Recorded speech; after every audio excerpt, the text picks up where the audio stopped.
दोस्तों, दज्जाल इस वक्त इस दुनिया पर मौजूद है।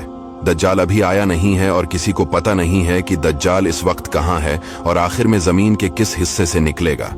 लेकिन पूरी इस दुनिया पर एक ऐसा सहाबी गुजरा है जिन्होंने दज्जाल को देखा भी है, इससे मुलाकात भी की है और इससे बातचीत भी की है।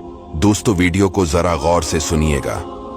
एक मर्तबा हमारे नबी सल्लल्लाहु अलैहि वसल्लम ने अचानक अपने सहाबा को जमा फरमाया और खतबा देने के लिए मेंबर पर तशरीफ फरमा हो गए और नबी करीम सल्लल्लाहु अलैहि वसल्लम ने फरमाया कि अमीमदारी ने मुझे बताया कि वो 30 अफराद थे और किश्ती में वो सफर कर रहे थे कि तूफान आ गया और वो भटक गए। तकरीबन महीना भर वो समंदर में घूमते रहे और एक दिन सूरज गुरूब होने के वक्त एक नामालूम ईलैंड पर वो पहुंचे। उन्हें वहां सयाह रंग की मखलूक नजर आई जिसके जिस्म पर बाल बहुत ज्यादा थे। उन्होंने उससे पूछा कि तुम कौन हो? उसने कहा, मैं जासूस हूं, और कहा कि हमें अपने बारे में कुछ बताओ। उसने कहा कि ना मैं तुम्हें कुछ बताऊंगा न तुमसे कुछ सुनूंगा।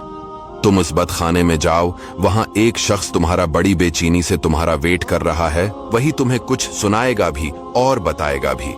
फिर वो सब अंदर चले गए। वहां एक शख्स सख्ती से जंजीरों में झगड़ा हुआ था। उसने पूछा कि तुम लोग कौन हो और कहां से आए हो? उन्होंने बताया, शाम से आए हैं। उसने पूछा, अरब का क्या हाल है? और एक शख्स वहां पैदा होना था, उसका क्या हाल है? यानी हमारे नबी अलैहिस्सलाम के बारे में पूछा। सहाबा ने बताया कि वो अच्छे हाल में है। पहले तो उनकी मुखालफत हुई, लेकिन अब वो तमाम अरब पर वो गालिब हो गए हैं। ये सुनकर उस शख्स ने 3 चीखें मारी और बोला कि मैं दज्जाल हूं और कहता है अनकरीब में आजाद हो जाऊंगा और जमीन का चप्पा चप्पा में गुमूंगा और इसका कोई हिस्सा नहीं छोड़ूंगा सिवाय मदीना के, क्योंकि मुझे में वहां जाने की ताकत ना होगी। और एक रिवायत की रोशनी में ये बात भी कही जाती है कि दज्जाल को हजरत सुलेमान अलैहिस्सलाम ने कैद किया था। दज्जाल का फितना तारीख में एक बहुत बड़ा खतरनाक फितना है।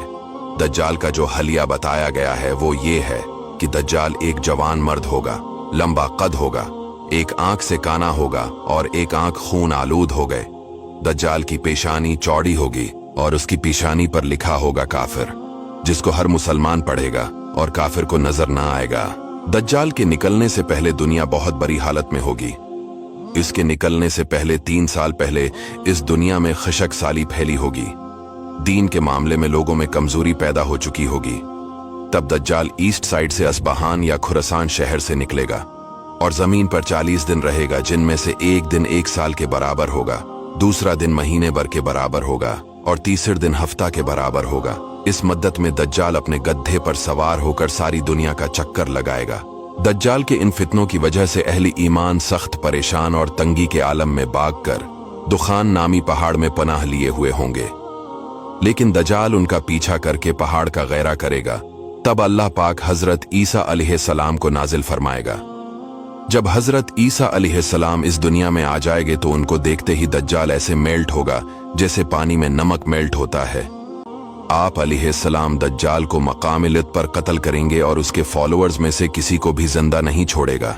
ये फितना बहुत शदीद होगा। नबी पाक अलैहिस्सलाम ने फरमाया कि जो सूरह कहफ की पहली 10 आयतें याद करेगा, दज्जाल के फितने